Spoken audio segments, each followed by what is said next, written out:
like, you don't have to look at me after I've finished. What are the biggest challenges facing young people in your community? Come on, what do you guys reckon? Personally, I think that the biggest challenges, especially where I live, is the supply of drugs and how easy it is to get hold of those kind of things.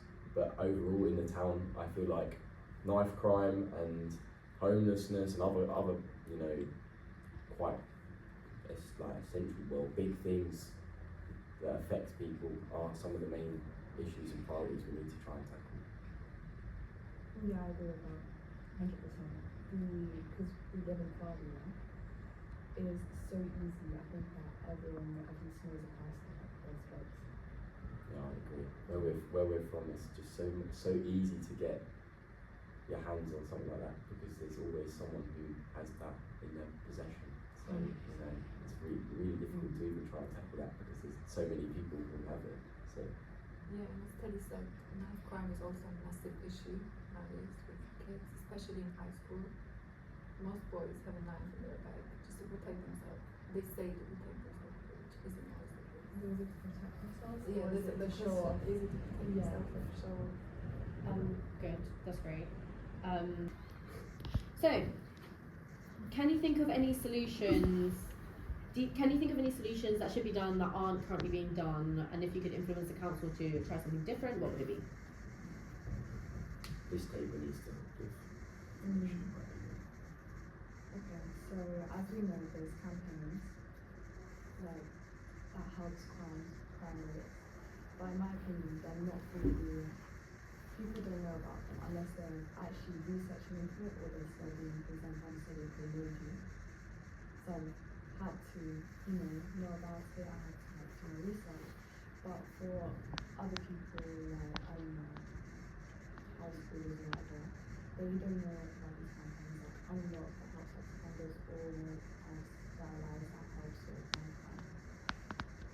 I think you've also got one of the main solutions that I know of is, especially obviously supporting Luton, you've got Luton Town Community Trust, which they massively impact the communities that they visit. So they're mainly up in like Marsh Farm, Lucy Farm, and stuff like that, and they're looking at areas that have the highest crime rates within Luton and problems with knife crime and things like that.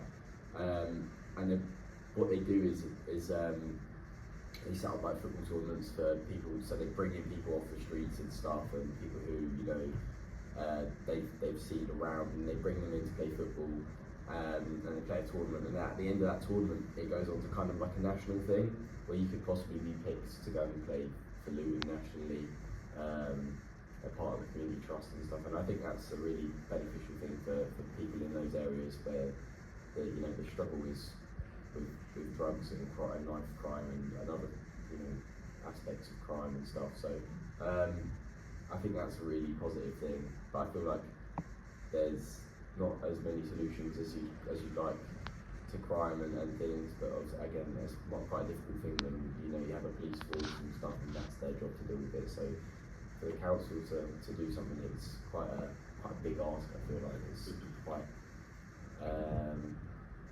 tough one to go to them and say, can you do something about it? Because at the end of the day, it's not necessarily their job to be doing that when you have a police force. But So I just went on a tangent. Sorry, I just started waffling. Yeah, Ollie, you want to talk, don't you? We're also talking about like what do you think could be done What better, can you do better? Like, come on, or give me like, something you can do but it doesn't have to just be the council. It could be the government, the police, whatever.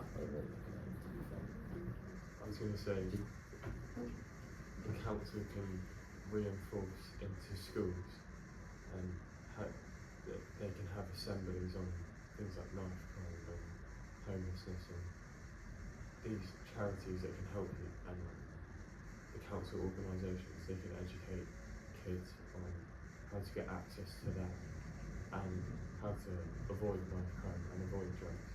And if they're continually educated on the rates of it will drop. Great. At least he contributed, do you know what I mean? So, Anything else? Any other? You did mention some. Yeah, I said at least he contributed. You did mention some other like solutions, like you said about regulation, things like that. Oh Maybe, yeah, so like the regulation and like again moderation of things like Twitter and things like that. I think to be fair, for most things, the moderation of it needs to be looked over, especially by the council and stuff. They need to put rules and regs into place just to kind of solidify the fact that we're not getting hateful and extreme speech on social media platforms or just in general within the town and in the community, because it can obviously spread hate and can end up having much larger scale issues within the town if they're not dealt with.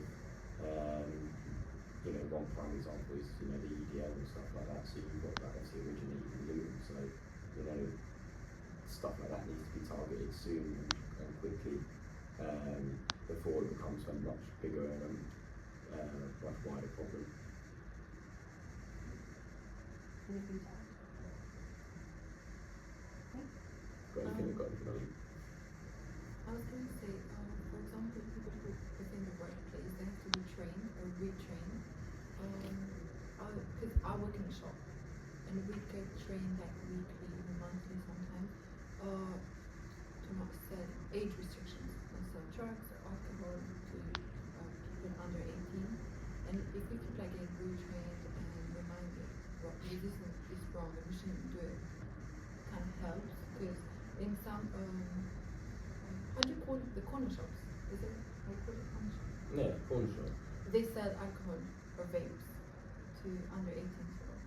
But if this thing stops happening, obviously stop drugs and vaping and consume. Yeah. No, I agree with Ted about drugs, and that if there are so many people that use and do, it's quite easy for younger people to get involved in it as well, because there's so much of it around. How easy it is not to get influenced when you see all your Oh yeah, friends doing but when it. you've got all your friends doing it as well, do you know what I mean? Like that's definitely, peer pressure is a massive kind of thing in that kind of sense. Like if you've got all your mates smoking weed or whatever, and you're the only one who doesn't, of course you're going to end up trying it or doing something like that because you've got loads of other people around you and your sphere of influence giving into the fact that you should probably try it or whatever, and that makes you so much more vulnerable. What do you think? How do you think social media plays a role in everything you've just mentioned? Do you think it affects it? Makes it worse? No, it makes it look cool, doesn't it? Social media makes doing drugs and having a knife and doing like all this kind of like drill music and whatever. It kind of makes things normalised. It normalises them kind of awful things that we see in even different places like London and stuff like that, and it just normalises it. And people can go into a drill song and start singing about people getting shanked or whatever and stuff like that, and that's normal, and people will sing along with that at concerts and festivals. So it's just been normalised now, and that's just not alright. It's not okay. Anything else? I'd say Come on guys, I'm carrying it, come on. I think me and Ksenia would know better. For influencers in social medias, they create these beauty standards.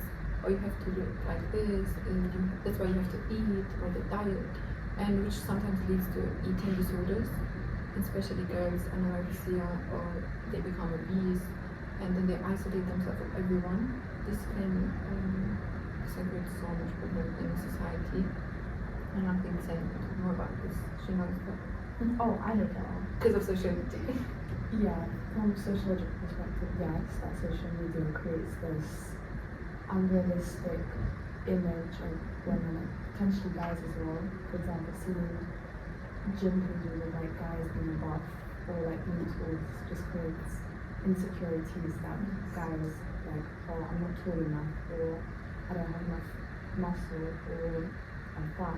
I'm skipping bone, so yeah, like that is Does that make you insecure? Yeah, does that make No, I wouldn't say it makes you. I wouldn't say it makes me insecure, but they were like, it's just that like you say, it paints an image of a bloke as it's just unrealistic. So how do you know it's unrealistic? Because Because not some teenagers can't make a difference. No, but not every. No, but not you. I mean, it's just a matter of common sense in that perspective. Like you have to understand that not everyone is built with that much muscle. Not everyone is, you know, is always. Not everyone is pictured like that. Not everyone has the nicest clothes. Not everyone has whatever, you know. So it paints that unrealistic image where we then have to try and model ourselves like that, and not everyone can do that. Right, and I guess that's what causes so many problems, and that's what makes people so, I think, exploited to that, right? And that's what causes all the issues nowadays. Next question. Right. Do you feel that there is enough support or activities for young people in the area that you live in? Yes or no, and try and think of examples and explain. I think you'll have the best of this one because you're bearing in mind you can town. There's quite a lot of different things in town. You have no idea in town.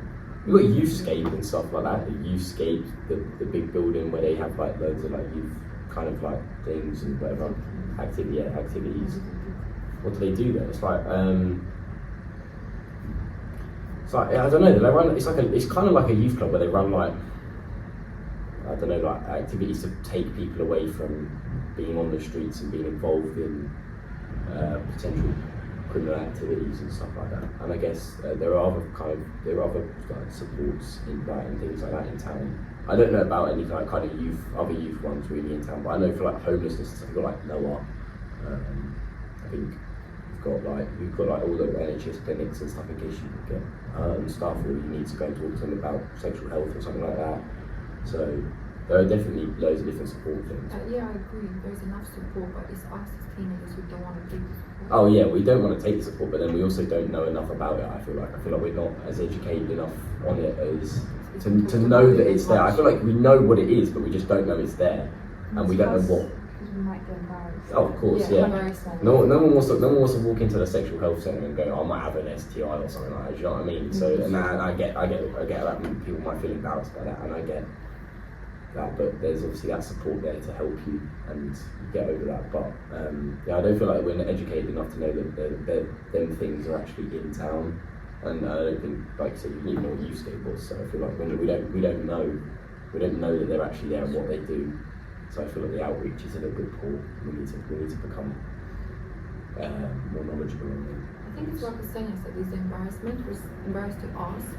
It's like someone is embarrassed to go and say, "Oh, I need mental health support," and then just because they're embarrassed, they don't get the support and they're not treated, and it leads to committing crimes, suicides, and whatever. So I think embarrassment plays a really big role. Yeah.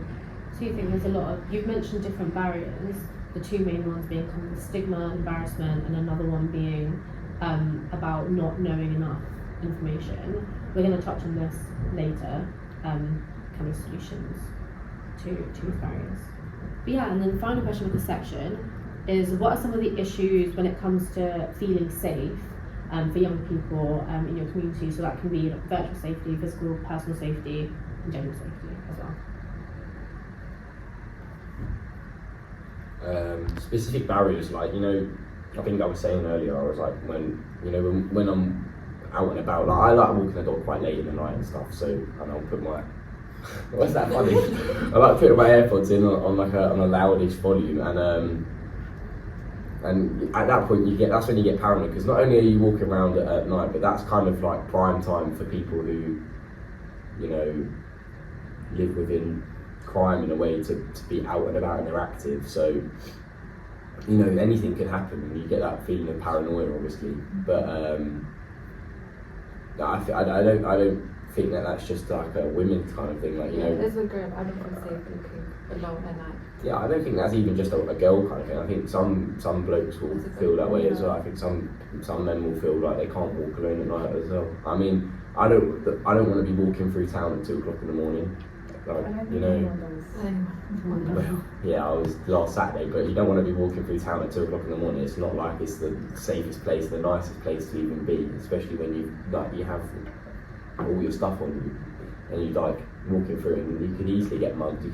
Something bad can easily happen to you like that. And again, like, I don't think that's just a female kind of thing. I think that's also a men thing as well. Where you know, it doesn't matter what gender you are, you can be paranoid, you can be scared of going out. And that's just the way it is, because I don't know if there's enough. I don't think there's enough support or even enough reassurance to tell people that it's okay to.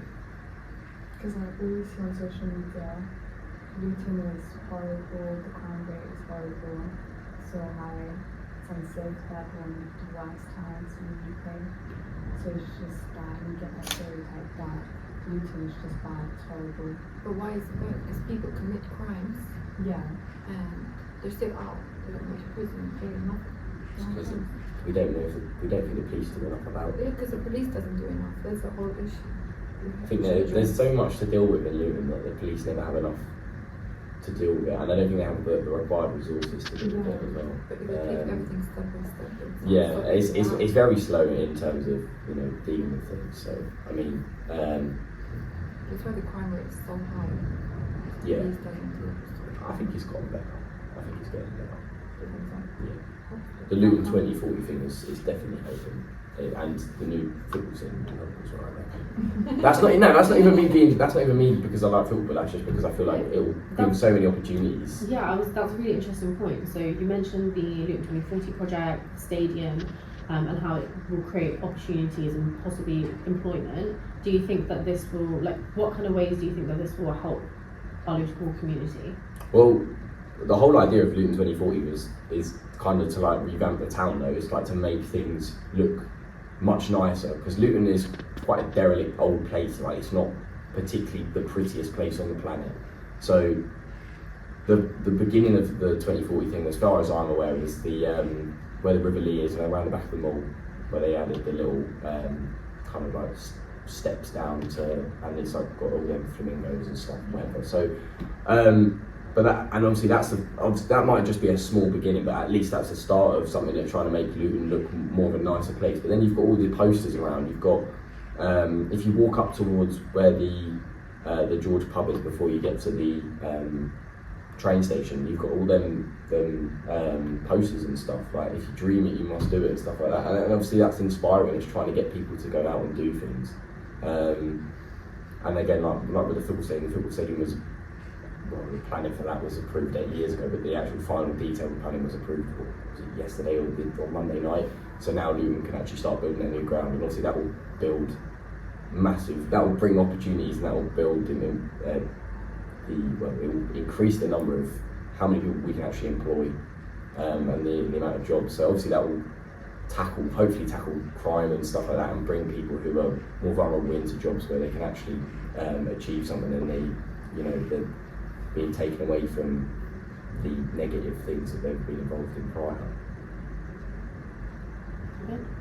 Do you guys have any final thoughts on safety related issues? Yeah? Okay.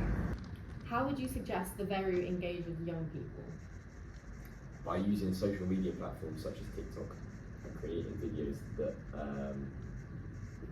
you're able to kind of get involved in.